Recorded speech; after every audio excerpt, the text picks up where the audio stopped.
যে ব্যক্তি আসরের নামাজ ছেড়ে দেয় তার সমস্ত আমল নষ্ট হয়ে যায়। বলেন নাউজুবিল্লাহি মিন যালিক। আল্লাহ রসুল কি বললেন? যে ব্যক্তি আসরের নামাজ ছেড়ে দেয় তার সমস্ত আমল নষ্ট হয়ে যায়। বুখারী এবং ইবনে মাজাহ শরীফ 86 হাদিসের ভিতরে আসছে। দিনদার নামাজি ব্যক্তিদের চিন্তা ও মেজাজ সর্বদা ফুরফুরে থাকে, নামাজ পড়লে লাভ। যারা দিনদার, মুত্তাকি, পরহেজগার, আল্লাহওয়ালা, ধার্মিক লোক, এদের চিন্তা এবং মেজাজ সবসময় কি ফুরফুরে থাকে। তাদের সকল কাজকর্মে আল্লাহ তাআলা বরকত দিয়ে দেন। বলেন সুবহানাল্লাহ। নামাজি ব্যক্তির সকল কাজকর্মে আল্লাহ তাআলা বরকত দিয়ে দেন, ফলে তাদের দুনিয়ার জিন্দেগিও সুখময় হয়। এ কারণে আমরা দেখতে পাই যে দিনদার ব্যক্তিদের অর্থ সম্পদ একটু কম থাকলেও সংসারে সুখের অভাব থাকে না। যারা নামাজি ব্যক্তি তাদের আয় রোজগারে আল্লাহ কি দেন? বরকত দেন। টাকা পয়সা কম থাকলেও সংসারে সুখের অভাব থাকে না। টাকা কম কিন্তু সুখ কম নাই। অনেকের টাকা আছে কিন্তু সংসারে কি নাই? বরকত নাই, সুখও নাই। ছেলে মেয়ে, স্ত্রী, পরিজন সকলকে নিয়ে অত্যন্ত সুখে শান্তিতে জীবন যাপন করে কারা? যারা নামাজ পড়ে, মুমিন তারা। পক্ষান্তরে যারা নামাজ পড়ে না এবং ঘরের মধ্যে দিন নেই, তাদের জীবনে শুধু অশান্তি আর অশান্তি। অনেকের পরিবারে কি নাই? দিন ধর্ম নাই। সব আছে, উন্নত মানের ফার্নিচার, লাক্সারি গাড়ি বাড়ি, জীবনযাত্রার মান অনেক উন্নত। এরা লিফটে ওঠানামা করে, এরা সিঁড়ি বাইয়েও আসে না। এরা খুব সুন্দরভাবে জীবনযাপন করে, ঘরে আসবাব সামগ্রীর অভাব নাই। দেশি বিদেশি উন্নত মানের সব জিনিসপত্র, ফার্নিচার, তাদের মানে সব কিছু উন্নত। কিন্তু একটা জিনিসের সমস্যা, সেটা হলো ঘরে কি নাই? শান্তি নাই, শুধু অশান্তি আর অশান্তি। টাকা পয়সা যত বেশি হোক না কেন, স্ত্রী, ছেলে মেয়ে, আত্মীয় স্বজন যেদিকে তাকায় কোথাও শান্তি নেই। সর্বদা অশান্তির আগুনে জ্বলতে থাকে। কারা? বেনামাজি পরিবার যারা, তারা। এটা আল্লাহ পাকের ওয়াদা। তিনি বলেছেন, যারা আমার হুকুম মানবে, আমার হুকুম মতো জিন্দেগি যাপন করবে, আমি তাদের দুনিয়ার জীবনও সুখময় করে দিব এবং আখেরাতেও শান্তিতে রাখবো। বলেন সুবহানাল্লাহ। যারা আল্লাহর হুকুম মানে তাদের দুনিয়া আখেরাতে সুখ আর সুখ। আর যারা আমার হুকুম মানবে না, আমার হুকুম মোতাবেক জীবন যাপন করবে না, আমি তাদের না দুনিয়ার জিন্দেগিতে না আখেরাতের জিন্দেগিতে কোথাও শান্তি দিব না। এটাই আল্লাহর চূড়ান্ত ফয়সালা। যারা আল্লাহর হুকুম মানবে তারা দুনিয়া আখেরাতে শান্তিতে থাকতে পারবে। আর যারা নিজের মন মতো চলবে, নবী রাসূলের কথা ফলো করবে না, শয়তানের অনুসরণ অনুকরণ করবে, এরা দুনিয়া আখেরাতে অশান্তিতে থাকবে। অনেকে ফজরের নামাজ না পড়ে ঘুমাইয়া থাকে। ফজরের নামাজ না পড়লে তার কি ক্ষতি? বুখারী শরীফ 3270 নম্বর হাদিস, মুসলিম শরীফের 774 নম্বর হাদিসে আল্লাহ রসুল সাল্লাল্লাহু আলাইহি সাল্লাম বলেন, বালা শাইতানু ফি উযুনাইহি, তার উভয় কানে শয়তান পেশাব করে। যে ফজরের নামাজ না পড়ে ঘুমায় তার কান, সকলেরই তো কান দুইটা, যে নামাজ পড়ে না তার কান কয়টা? তার উভয় কানেই কি করে? শয়তান পেশাব করে দেয়। ফজরের নামাজ পড়লে সে আল্লাহর জিম্মায় চলে যায়। বলেন সুবহানাল্লাহ। এটা হাদিসের ভিতরে আছে, মুসলিম শরীফের হাদিস 1526 নম্বর হাদিসে আল্লাহ রসুল সাল্লাল্লাহু আলাইহি সাল্লাম বলেন, আন জুন্দাবিল কসরিয়া রাদিয়াল্লাহু তাআলা আনহু قال قال رسول الله صلى الله عليه وسلم من صلى صلاة الصبح فهو في ذمة الله। হযরত জুনদুব কাসরি রাদিয়াল্লাহু তাআলা আনহু থেকে বর্ণিত হাদিস, তিনি বলেন আল্লাহ রাসূল সাল্লাল্লাহু আলাইহি ওয়াসাল্লাম ইরশাদ করেছেন, যে ব্যক্তি ফজরের নামাজ আদায় করে সে আল্লাহ তাআলার হেফাজতে এসে যায়। বলেন সুবহানাল্লাহ। ফজরের নামাজ পড়লেন, সারাদিন আপনার দায়িত্বর ভার কে নিয়ে নিল? আল্লাহ নিয়ে নিল। আপনার ব্যবসা বাণিজ্য, চাকরি বাকরি, আপনার কাজ কাম সব কিছু দেখাশোনার দায়িত্ব স্বয়ং আল্লাহই নিয়ে নেবেন। বলেন সুবহানাল্লাহ। আপনার জানের নিরাপত্তা, মালের নিরাপত্তা, ইজ্জত সম্মানের নিরাপত্তা, আপনার বংশের নিরাপত্তা, আপনার সন্তান সম্পদের নিরাপত্তার দায়িত্ব কে নিয়ে নিল? আল্লাহ নিয়ে নিল। আপনি কি করলেন? শুধু ফজরের নামাজটা আদায় করলেন। তাহলে ফজরের নামাজ আদায় করা মানে আপনার দেখাশোনার দায়িত্ব আর আপনার হাতে রইল না। আপনারে দেখে শুনে রাখার দায়িত্ব কে নিয়ে নিলেন? আল্লাহ নিয়ে নিলেন। বলেন সুবহানাল্লাহ। কষ্ট করে ফজরের নামাজটা পড়লে কত লাভ! সংসারের প্রত্যেকটা সন্তান, মানে স্ত্রী, পুত্র, পরিবার পরিজন সকলে যদি নামাজ পড়ে তাহলে অল ফ্যামিলির হেফাজতের দায়িত্ব কে নিবে? আল্লাহ নিয়ে নেবেন। দিনের মধ্যে নামাজের স্থান তদ্রূপ যেরূপ শরীরের মধ্যে মাথার স্থান।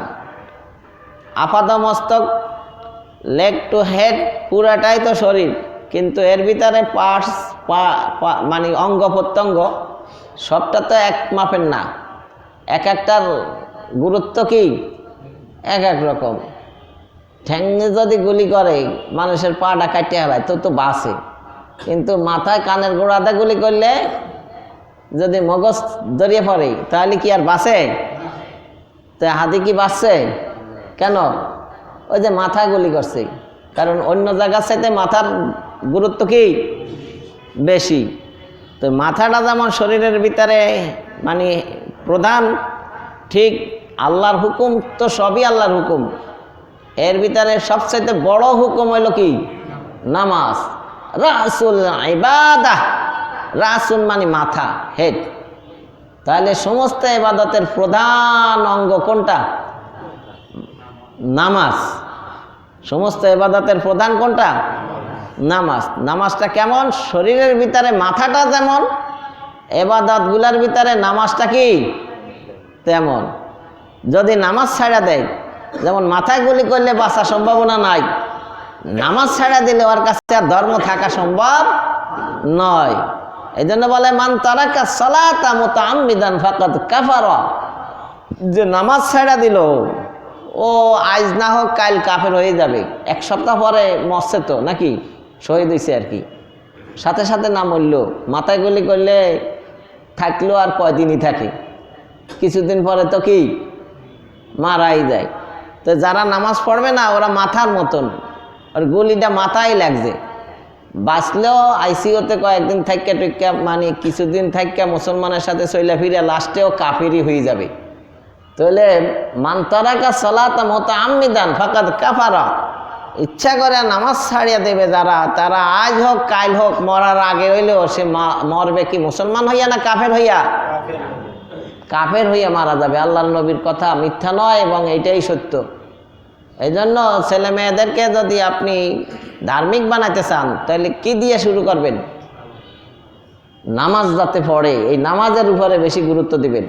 আটকায়েন না, আটকায়েন না, এমনি এসি নাই, আটকায়েন না। আপনার সুবিধা দেখলে হবে না, সবার সুবিধা দেখতে হবে। পুরোটা খুলে দেন, এটা বুঝতে হবে। আজকে এসি নাই, মানুষজন এসে ভরে যাবে। একটা আকাম করি এলাইলে সবার জন্য সমস্যা হয়ে যাব, কিছু স্যাক্রিফাইস করতে হবে। আচ্ছা, দিনের মধ্যে নামাজের স্থান তদ্রূপ যেরূপ শরীরের মধ্যে কি মাথার স্থান। তো এই মর্মে তিরমিজি শরীফ 2621 নম্বর হাদিস, নাসাই শরীফের 463 নম্বর হাদিস, ইবনে মাজার 1079 নম্বর হাদিস, মুসনাদে আহমদের 22428 নম্বর হাদিস, মেশকাত শরীফের 574 নম্বর হাদিস। খালি কথা একটাই, নামাজ প্রধান। শরীরের ভিতরে মাথা যেমন, ইবাদতের ভিতরে কি নামাজ তেমন। তো এই নামাজের গুরুত্ব সম্পর্কে আল্লাহ রসুল বলেন, ইন্নাল আহদাল্লাযী বাইনানা ওয়া বাইনাহুমিস সালাত ফামান তারাকাহা ফাকাদ কাফারা। আমাদের ও তাদের মানে কাফেরদের মাঝে যে অঙ্গীকার রয়েছে তা হচ্ছে নামাজ। সুতরাং যে ব্যক্তি ইচ্ছাকৃতভাবে নামাজ ছেড়ে দিল সে কুফরি করলো। কুফরি করলে কাফের হয়, ঈমান আনলে মুমিন হয়, ইসলাম গ্রহণ করলে মুসলিম হয়, তাকওয়া থাকলে মুত্তাকি হয়, ইখলাস থাকলে মুখলিস হয়। বুঝেন নাই? তাহলে যারা নামাজ ছেড়ে দেবে তারা কুফরি করলো মানে কি? কাফের হয়ে গেল। কুফরি করলে কি হয়? কাফের হয়ে যায়। তাহলে কাফের আর মুসলমানের মধ্যে পার্থক্যটা কোন জায়গা? মুসলমান নামাজ পড়ে, কাফেরে নামাজ। আল ফারকু বাইনাল ইসলামে ওয়াল কুফরি তারকুস সালাত। কাফের আর মুসলিমের মধ্যে পার্থক্যটা হলো নামাজ ছাড়া দেওয়া আর না দেওয়া। নামাজ না ছাড়লে মুসলিম, নামাজ ছাড়লে সে কাফের। তো অন্য অন্য বিধান আছে, যেমন রোজা, হজ, যাকাত, এগুলা কিন্তু পার্থক্যর কারণ নির্ণয় করেন নাই, কারণ এগুলা দেখা যায় না। এগুলা কি দেখা যায় না? কিভাবে? যারা রোজা রাখে, সাহারি খায়, ইফতার করে, মানুষের সামনে ইফতারি করে। সাহারি কখন খায় অনেকে জানে না।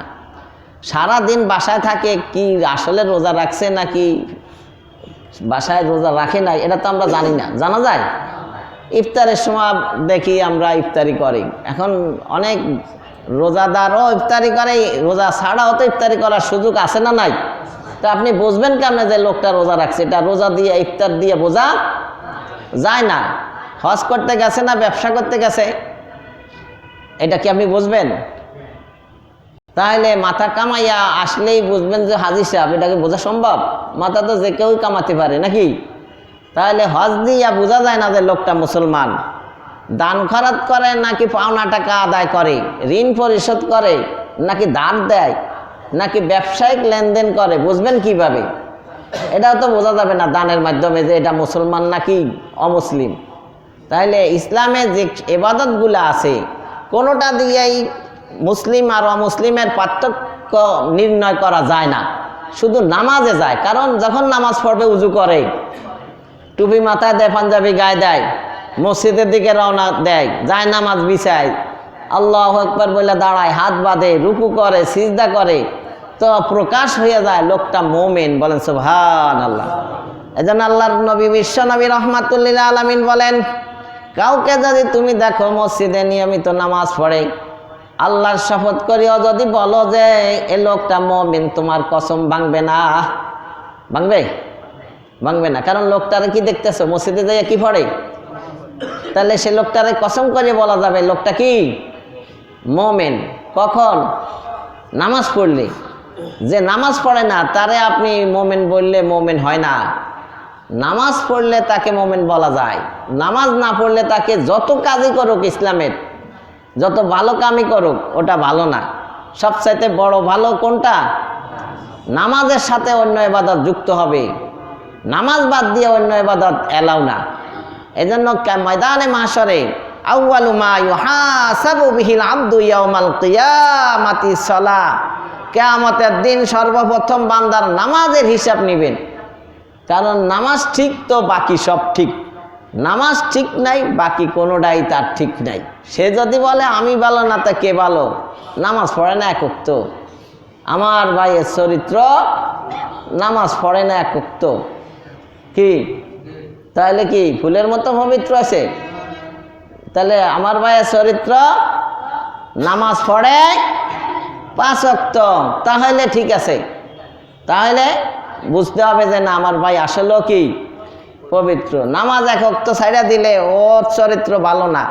ওমরে ফারুক রাদিয়াল্লাহু তাআলা আনহু বলেন, আমার শাসন আমলে যদি কেউ আল্লাহর হুকুম নামাজ তরক করে ওকে আমি চাকরিতে রাখবো না। কারণ যে তার সৃষ্টিকর্তারে ফাঁকি দিতে পারে সে আমি ওমরকেও ধোঁকা দিতে পারে।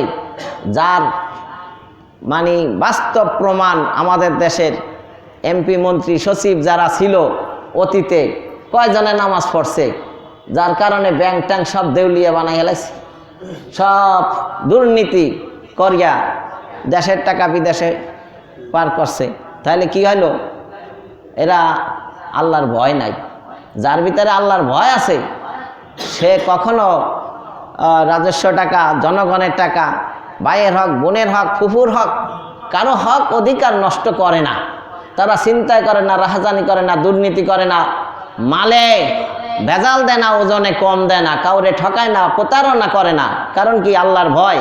আদালতে, ময়দানে, মাহশারে আল্লাহর সামনে দাঁড়াইতে হবে, এই কথা যার স্মরণ থাকে সে কখনো দুনিয়াতে দুর্নীতি করতে পারে না। দুদকের ভয়ের সাথে ময়দানে মাহশারে আল্লাহর সামনে দাঁড়াইতে হবে, এই ভয় তার ভিতরে কি থাকে? বেশি থাকে। তো আপনার নামাজে অমনোযোগী হইলে তার শাস্তি সম্পর্কে সূরা মাউন কমার বেশি তো সবাই জানেন। সূরা ফিল থেকে সূরা নাস পর্যন্ত আপনি মুখস্থ করতে না চাইলেও আপনার মুখস্থ হয়েই যায়। কারণ বেশিরভাগ সূরা মাগরিবের নামাজে তো সব হুজুররাই কমার বেশি ছোট সূরা পড়ে।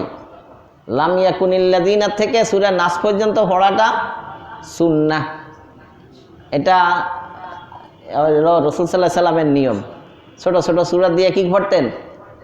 মাগরিব পড়তেন। যারা সূরা তারাবি পড়ছেন, শুনছেন, তারা তো সূরা ফিল থেকে নাস পর্যন্তই বেশিরভাগ পড়া হয়।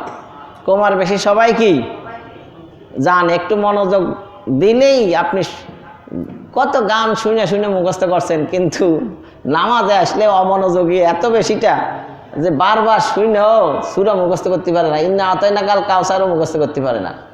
এই জন্য আমি সূরা কেরাত একটু আস্তে আস্তে পড়ি, কারণ যাতে আপনারা শুনে শুনে ভালো করে মুখস্থ করতে পারেন। তাই সূরা মাউনের 4 থেকে 6 নম্বর আয়াত আল্লাহ বলেন, ফাওয়াইলুল লিল মুসাল্লিন আল্লাযীনা হুম আন সালাতিহিম সাহুন আল্লাযীনা হুম ইউরাউন। অতএব সেই সব নামাজ আদায়কারীদের জন্য দুর্ভোগ যারা নিজেদের নামাজে অমনোযোগী। সব নামাজির জন্য না যায়, সব নামাজিরা নামাজ পড়ে অমনোযোগের সাথে। কারা? তাইলে বেয়াদবি সাইতে গায়রাজির ভালো, দরকার নাই নামাজ পড়ার, দুর্ভোগ আইব কপালে নাকি? না চেষ্টা করতে হবে, নামাজ ঠিক রাখতে হবে, কিন্তু অমনোযোগিতার সাথে না, ইখলাসের সাথে, খুশু খুজুর সাথে, একাগ্রতার সাথে, ধ্যান খেয়ালের সাথে, মনোনিবেশ দিয়া। সূরা মুমিনুন, قد أفلح المؤمنون الذين هم في صلاتهم خاشعون।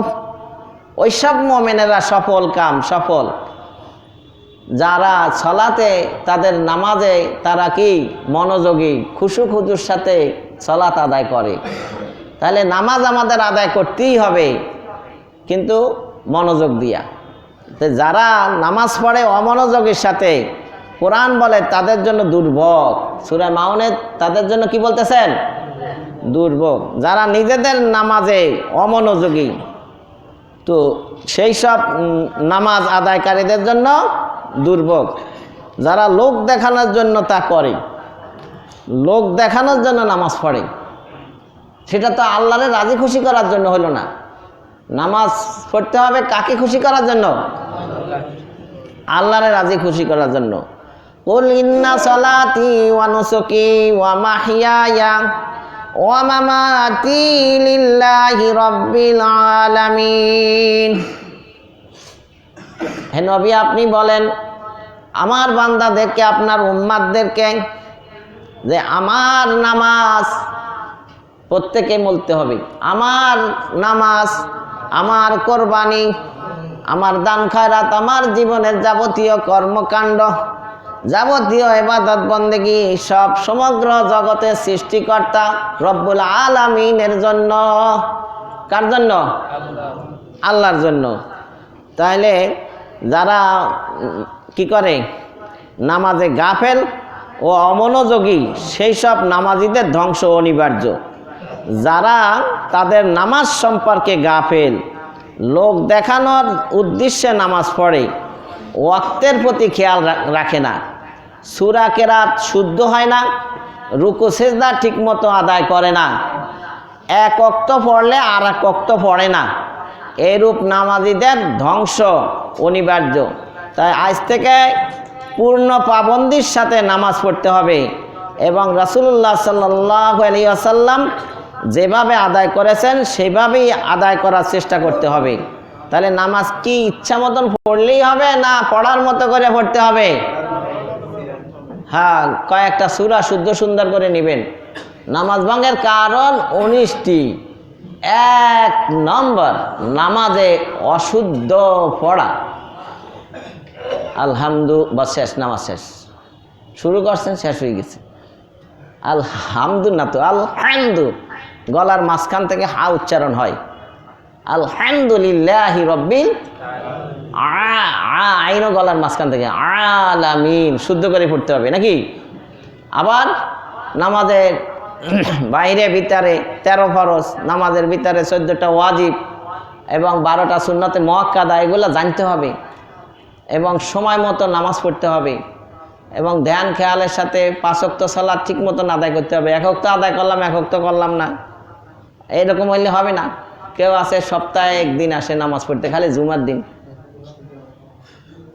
আর কেউ আছে মনে কয় যে আগে হুজুরে ওয়াজ করতে, কয় নামাজ অনেক প্রকার, কয় আটকি খাটকি। হ্যাঁ, আটকি মানে হলো, এটা হলো 8 দিন পর 1 দিন পরে। শুক্র কয়দিন হয়? 8 দিন পরে 1 দিন পরে, এটা হলো আটকি নামাজ। আবার বাংলা ভাষায় আটকি হলো বন্ধু বান্ধবের চাপে পড়ে আটকে গেছে গা, 2 রাকাত 1 রাকাত পড়লো আর কি, মানে যে ওক্তে যাওয়া হয় তাই পড়িয়ে চলে গেল, আর পড়ে টরে না। নতুন বিয়ে গেছে, শ্বশুর বাড়ি গেছে, মসজিদের কাছে বাড়ি, আজান দিছে, এখন জামাই নামাজ পড়লি না পড়লে কি কয়, বাস পড়িয়া লাগলো, আটকে গেছে জামাই। অথবা নির্বাচনে প্রার্থী হয়েছে, এখন জনগণের লইয়া চলতে আছে, এখন নামাজের রক্ত হয়েছে, মসজিদে যাইয়া মুসল্লির কাছে ভোট চাইবো আর কি, ভোট চাওয়ার উদ্দেশ্যে গেছে আর কি, নামাজের লেগে না, এখন নামাজ পড়ছে আর কি। এটা কি নামাজই হইলো? খাট কি হইলো? আর বাপের জানাজা পড়ে, খাটে করিয়া মুর্দা লই যায় না, খালি সারা জীবনের খালি খাট জানাজার নামাজ ছাড়া আর কিছুই পড়ে না। সারা বছরে কেউ আছে ঈদের নামাজ পড়ে খালি। তাহলে 5 ওয়াক্ত নামাজ ঠিক মতন পড়তে হবে না, না হলে দুর্ভোগ এইসব নামাজীদের জন্য। তো যারা নামাজ পড়ে না অচিরেই তারা ধ্বংস হবে। ফাখলাফা মিন বাদিহিম খলফুন আযাউস সালাতা ওয়াত্তাবাউশ শাহওয়াতি ফাসাউফা ইয়ালকাউনা গাইয়া। সূরা মরিয়ম এর 59 নম্বর আয়াতে আল্লাহ বলেন, তাদের পরে এলো এমন এক অসৎ বংশধর যারা নামাজ বিনষ্ট করলো এবং কুপ্রবৃত্তির অনুসরণ করলো, সুতরাং শীঘ্রই তারা জাহান্নামে পতিত হবে। একসময় সাহাবায়ে কেরাম ছিল, তারা নামাজ তরক করতো না, আগের কাতারে যাওয়ার চেষ্টা করত, জামাতেও পড়তো, আবার আগের কাতারে যাওয়ার চেষ্টা করত। যারা আগের কাতারে সালাত আদায় করে, আল্লাহ রসুল 3 বার তাদের জন্য ক্ষমা চাইছেন, বলেন সুবহানাল্লাহ। আর যারা পরে আসে তাদের জন্য 1 বার। তাহলে আগের কাতারের গুরুত্ব আছে না নাই? আগের কাতারের ফজিলত জানতো যদি, তাহলে লটারি টানতো, প্যাঁচ লাগিয়ে যেত কার আগে কেটে আসবে। খুব গুরুত্বপূর্ণ একটা ইবাদতের জায়গা কোনটা? আগের কাতার। তো যাই হোক, আগে তো নামাজ ছাড়া আর কোনো মুসলমান নামাজ পড়ে না, তারে আবার মুসলমান ভাবা, এটা তো কখনোই মাথায় আসার কথা না। কিন্তু এই জামানার এখন যে পরিস্থিতি, এখন সবাই মুসলমান, বাংলাদেশের সংখ্যাগরিষ্ঠ মুসলমান, কিন্তু নামাজ সংখ্যাগরিষ্ঠ আসেনি। নামাজের দিক দিয়ে বিবেচনা করলে মুসলমান কয়জনে নামাজ পড়ে ঠিক মতন? তাহলে নামাজের দিক দিয়ে বিবেচনা করতে হবে। তো এই কোরআনের এই সূরা মরিয়মের 59 নম্বর আয়াতে আল্লাহ বলেন, যারা নামাজ বিনষ্ট করলো এবং কুপ্রবৃত্তির অনুসরণ করলো। হয়তো আপনি আল্লাহর কথা শুনবেন, নয়তো নিজের নফসের কথা শুনবেন। হয়তো আল্লাহর গোলাম হবেন, নয়তো নফসের গোলাম হয়ে যাবেন, অটোমেটিক সিস্টেমেটিক। আল্লাহর গোলাম যারা না, তারা কিন্তু কারো না কারো গোলাম। কার গোলাম? নফসের গোলাম। কেউ হইল আব্দুল্লাহ আর কেউ হলো আব্দুল নফস, নফসের গোলাম। মানে মন যা বলে তাই সে করে, করে না যে তা না, করে কারো না কারো কথা মানে, আল্লাহর কথা মানে না, রাসূলের কথা মানে না, আলেম ওলামাদের কথা মানে না, কোরআন হাদিসের কথা মানে না। ও মানে ওর মনে যা বলে, ওর বন্ধু বান্ধবে যা কয়, ওর বন্ধু বান্ধব অসৎ, ওরা যা কয় তাই শোনে, বুঝেন নাই? তাহলে ও নফসের গোলাম, শয়তানের গোলাম, ও প্রবৃত্তির গোলাম। তো যারা নামাজ বিনষ্ট করলো এবং কুপ্রবৃত্তির অনুসরণ করলো, সুতরাং শীঘ্রই তারা জাহান্নামে পতিত হবে। এখনই নাকি সামনে? শীঘ্রই, মানে মরার আগে না। জাহান্নাম তো বিচার আচারের পরে নির্ধারণ না, এই জন্য আল্লাহ বলে শীঘ্রই। কারণ শীঘ্রই, এখন দুনিয়ার জীবন 50-60 বছর হাসরের মাঠের একদিনের সমানও না। তখন বলবে এই এক সকাল বা এক বিকাল, সামান্য সময় ছিলাম দুনিয়ার ভিতরে, দুনিয়ার জীবনটাই 60-70 বছর তখন মনে হবে না। তখন মনে হবে কি, সামান্য একটু সময় আমরা দুনিয়াতে ছিলাম। এই সামান্য সময়ের জন্য কত মারামারি কাটাকাটি, কত কিছু আমরা করতেছি। তো নামাজ না পড়ার কারণেই জাহান্নামে যাবে, এটা কোরআনে বলছে, হাদিসে না। কোরআনে আছে, হাদিসে তো আছেই। সূরা মুদ্দাসসির 41 থেকে 43 নম্বর আয়াতে কারিমে আল্লাহ রব্বুল আলামিন বলেন, আনিল মুজরিমিনা মা সালাকাকুম ফি সাকার ক্বালু লাম নাকু মিনাল মুসাল্লিন। অপরাধীদের সম্পর্কে জিজ্ঞাসা করা হবে, কিসে তোমাদেরকে জাহান্নামের আগুনে নিক্ষেপ করলো? তারা বলবে, আমরা নামাজ আদায় করছিলাম না।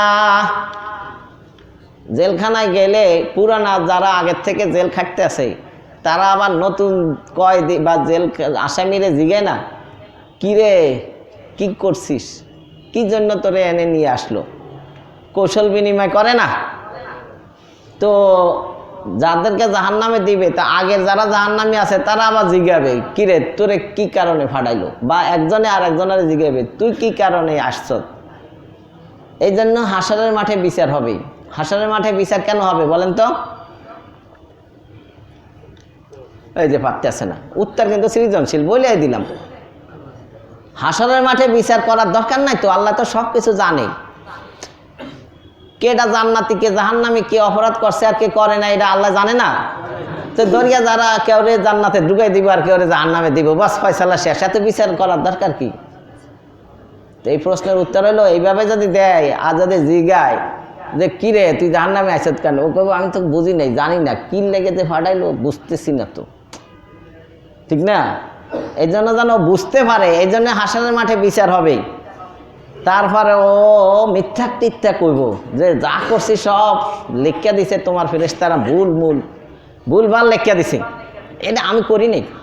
তখন আল্লাহ মুখের মোহর মারা দিবে, ওর হাতে কথা বলবে, পায়ে সাক্ষী দেবে, স্কিনে সাক্ষী দেবে, তখন চুপ হয়ে যাবে, আর কোনো উপায় থাকবে না, ওর শরীরের অঙ্গই ওর বিরুদ্ধে যাবে গা, তখন ও দোষী সাব্যস্ত হয়ে যাবে। তখন ফেরেশতারা হ্যান্ডকাপ হরাইয়া লোয়ার শিকল দিয়ে বাই দেয়া ওরে জাহান্নামে ফেলবে। এবার জিগাইলে কইতে পারবো যে আমি এই কাম করিয়া আইছি। তো জিগাইবে, এখানে জিজ্ঞাসাকারী কে কে হতে পারে? ওই অন্য অন্য জাহান্নামীরা হতে পারে, আবার ফেরেশতারা হতে পারে। যেমন জেলখানার কিছু দায়িত্বশীল লোক আছে না, যারা ওখানে সরকারি কর্মকর্তা চাকরি মাকরি করে, তারা জেলা কারারক্ষী, তারাও তো জিগায় না অনেক সময়। তো ওরকম ওখানে যারা মালাক ফেরেশতারা যারা আছে, তারাও জিগাইতে পারে কি করছ রে। তো তখন তারা বলবে, মা সালাকাকুম ফি সাকার, কি অপরাধের কারণে তোরা এখানে আসলি? ক্বালু লাম নাকু মিনাল মুসাল্লিন, আমরা নামাজ পড়ি নাই, আমরা কি নামাজ আদায়কারী ছিলাম না। তাহলে পরিষ্কার ক্লিয়ার কাট কথা, যারা নামাজ পড়বে না এরা জাহান্নামে যাবে। সূরা মুদ্দাসির, কোন সূরা? সূরা মুদ্দাসির, এটার 41 থেকে 43 নম্বর আয়াতের ভিতরে আল্লাহ বলেন, যে ব্যক্তি নামাজ ছেড়ে দিল সে কুফরি করলো। মান তারাকা সালাতা মুতাআম্মিদান ফাকাদ কাফারা, যে ব্যক্তি ইচ্ছাকৃতভাবে নামাজ ছেড়ে দিল সে কুফরি করলো। তিরমিজি শরীফ, নাসাই, ইবনে মাজাহ শরীফের হাদিস। কুফরি করলো, কুফরি করলে কি হয়? কাফের হয়ে যায়। কুফরি করলে কি হয়? কাফের হয়ে যায়। মুসলমান ও কাফেরের মধ্যে পার্থক্য হচ্ছে নামাজ। তিরমিজি শরীফ, আবু দাউদ, ইবনে মাজাহ শরীফের হাদিস। যে নামাজ পড়ে সে মুসলমান, যে নামাজ পড়ে না সে কি? কাফের। বেনামাজির হাসর হবে ফেরাউনের সাথে, কারণ ফেরাউন কি? কাফের। আর যে নামাজ পড়ে না সেও কি? কাফের। যে ব্যক্তি নামাজের সংরক্ষণ করবে না, অর্থাৎ নামাজ পড়বে না, কিয়ামতের দিবসে তার জাহান্নামের আযাব থেকে নাজাতের কোনো উপায় থাকবে না। আর কিয়ামত দিবসে কারুন, ফেরাউন, হামান, উবাই ইবনে খালফের সাথে তার হাসর হবে। মুসনাদে আহমদের 6576 নম্বর হাদিস, মিশকাত শরীফের 578 নম্বর হাদিস। কথা একটাও আমার নিজের থেকে বলতে আসি না, হয়তো কোরআন নয়তো হাদিস, হয়তো কোরআন নয়তো ক্লিয়ার কাট কথা। বেনামাজির হাসর আবু বকর, ওমর, ওসমানের সাথে হবে। কার সাথে?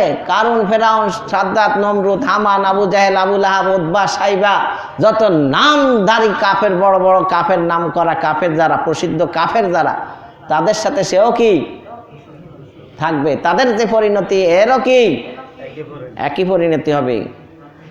7 বছর বয়স থেকেই নামাজের তাগিদ দেওয়া উচিত। একটা প্রসিদ্ধ হাদিস আবু দাউদ শরীফের 495 নম্বর হাদিস। আন আমর ইবনে শুআইব রাদিয়াল্লাহু তাআলা আনহু আন আবিহি আন জাদ্দিহি ক্বাল ক্বালা রাসূলুল্লাহ সাল্লাল্লাহু আলাইহি ওয়াসাল্লাম মুরু আওলাদাকুম বিসসালাতি ওয়া হুম আবনাউ সাবঈ সিনিনা ওয়াদরিবুহুম আলাইহা ওয়া হুম আবনাউ 10 সিনিন ওয়া ফাররিকু বাইনাহুম ফিল মাদাজি'i। হযরত আমর ইবনে শুআইব তার পিতা থেকে, তিনি তার দাদা থেকে বর্ণনা করেন। তিনি বলেন, রাসূলুল্লাহ সাল্লাল্লাহু আলাইহি ওয়াসাল্লাম ইরশাদ করেছেন, তোমরা নিজ সন্তানদেরকে 7 বছর বয়সে নামাজের নির্দেশ দাও। কয় বছর বয়সে? 7 বছর বয়সে নামাজের নির্দেশ দিতে বলছে। তো নামাজ পড়তে কয়েকটা সূরা, কেরাত, দোয়া টোয়া লাগে না? তো ওইটা কি 7 বছরের পরে পড়াইবেন নাকি 6 বছর থেকে শুরু করবেন? তাহলে বাচ্চা অনেকে পড়ায় না, একটু বড় হোক, একটু বড় হোক, কবে আর পড়াবেন? ওরে তো 6 বছর থেকে পড়ানো উচিত নাকি? 6 বছর থেকে যদি আপনি না পড়ান, তাহলে 7 বছরের সময় নামাজের আদেশ দিবেন কেমনে? ও তো কিচ্ছু জানে না। তাহলে 1 বছরের ভিতরে নামাজ শিখাইয়া 7 বছরের সময় এবার কবেন হুজুর ওরে নামাজে খাড়া করাই দেন, বা আপনি নিজেই খাড়া করাই দেবেন নাকি? তাহলে নামাজের নির্দেশ দিবেন। আর 10 বছর বয়সে নামাজ না পড়লে তাদের প্রহার করো। 10 বছর বয়সে যদি নামাজ না পড়ে তাহলে মারতে বলছে। 7 বছর থেকে যদি আপনি সাথে করে করে মসজিদে নেন, নামাজে দাঁড় করান, তাহলে 10 বছরের সময় মারার দরকার পড়ে না। 3 বছরে ও নামাজি হয়ে যায় নাকি? 7 বছর থেকে যদি প্রচেষ্টা চালান, তাহলে 10 বছরের সময় কি লাঠি পিটা দিয়ে নামাজ পড়ানোর দরকার আছে? এমনিতেই কি করবে? নামাজ পড়বে। এখানে বলছে প্রহার করতে। শাসনের জন্য প্রহার করা ফসলের জন্য পানি স্বরূপ। আজকাল ব্যাত উঠাইয়া দিছে বিদায় পোলাপান বেয়াদ হয়ে যেতেছে। মারারও দরকার আছে। জরবুস সিবিয়ান কাল মাই ফিল বুস্তান। শাসনের জন্য প্রহার করা ফসলের জন্য কি? পানি স্বরূপ। পানি না দিলে আপনার টপে যে সব গাছ লাগাইছেন বাঁচবে না মরবে? ঠিক বাচ্চারা আদব আখলাক শিখবে যদি আপনি গরম না হন, তাহলে হবে? হবে না। এই জন্য একটা ব্যাত রেখে দিতে হবে বাসায়। মারেন আর না মারেন, ব্যাত একটা কিনে তুই দিবেন। ওর মায় যাতে বুঝাতে পারে তোর বাবা আসতে আছে, ব্যাত তো আগেই ঝুলে রাখছেন, একটু ভয় ভীতি যেন পায়, তাহলে পোলাপান কি হবে? সোজা হয়ে যাবে। তাহলে 10 বছর বয়স হলে নামাজ না পড়লে তাদের প্রহার করো। মারছেন তো জীবনে বহুতই, যতই আমরা না করি মারতে, সরকারিভাবেও নিষেধ করে, তারপরও যে মার থামছে তা না, মারেন। কিন্তু নামাজের জন্য কি মারছেন? তা তো মারেন নাই, মায়েরা ওরে ফাটাই এলাইছেন। কিন্তু কি জন্য মারছেন? আপনার যেটা মন মতো, আপনার ইচ্ছা মতো, যেটা আপনার অপছন্দ হয়েছে ওইটা করছেন, আপনি মারছেন। কিন্তু নামাজের জন্য কি মারছেন? আপনার অপছন্দ আপনার সহ্য করতে পারেন নাই, ওরে মারছেন, কিন্তু আল্লাহ যেটা পছন্দ করে না সেটার জন্য তো মারেন নাই, আল্লাহর রাজি খুশির জন্য তো সন্তানের মারেন নাই। তাহলে সন্তানকে চুমা দেওয়াও সওয়াব, মারাটাও কি সওয়াব। সন্তানকে চুমা দিলেও নবীর সুন্নাহ আদায় হয়, বলেন সুবহানাল্লাহ। তো এখানে প্রহারও করতে বলছেন, এবং বিছানা পৃথক করে দাও। আবু দাউদ শরীফের 495 নম্বর হাদিস। বাচ্চারে মায়ের থেকে সরাইবেন কয় বছর বয়সে? কয় বছরে? 10 বছরে। ওই বেডির হক নষ্ট করতে আসেন। ওই বাচ্চা লইয়া শুইয়া থাকে আর আপনি একা দিয়ে শুয়ে থাকেন। স্বামী স্ত্রী যদি পাশাপাশি না থাকে, নানান রোগে শোকে ধরে, টেনশন, নানান রোগে চাপে, শরীর অসুস্থ হয়ে যায়, সংসারে শান্তি থাকে না। সংসারে কি থাকে না? সূরা নিসার ভিতর আছে মেয়েদেরকে প্রহার করার ব্যাপারে, স্ত্রীকে প্রহার করার ব্যাপারে। গরু ছাগল শিয়াল কুত্তারে মারার কথা নাই কোরআনে, কিন্তু বউ মারার কথা আছে। তাহলে বোঝেন কেমন সোজা এরা। এদেরকে বাঁকা হাট দিয়ে বানানো হয়েছে। যত কথাই কন বাঁকা থাকবো, সোজা হবে না। সোজা বানাইতে গেলে হাদিসে আছে ভেঙে যাবে, মানে সংসার টিকবে না। তো এখন মারার কথা যে আছে, এই মারারও শর্ত আছে। 39-এর উপরে যাওয়া যাবে না, একসাথে একই জায়গা দুইবার দেওয়া যাবে না, দাগ ফেলানো যাবে না, মুখে মারা যাবে না। তার মানে এটা কোনো মাইরি না, এটা লাঠিতে তুলে ভেসাইয়া কোনো রকম হালকা আর কি, দাগও ভরতে পারবে না, এক জায়গা দুইটা দেওয়া যাবে না। তো এটা কেমন মাইর? এখন এই মাইরটা প্রথম পর্যায়ে না, প্রথমে হলো রাগ দেখাইতে হবে। কি দেখাইতে হবে? এই রাগ দেখানোর কথাটা, পয়েন্টটাই আপনাদের সামনে তুলে ধরার জন্য আমার মূল আলোচনা।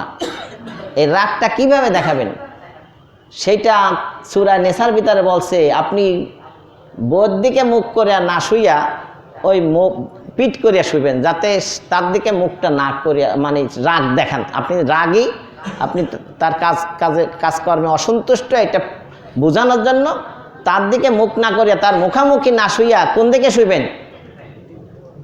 মুখ, হ্যাঁ, ঘুরে ঘুরে শুইবেন। ঘুরে না ঘুরে শুইবেন নাকি?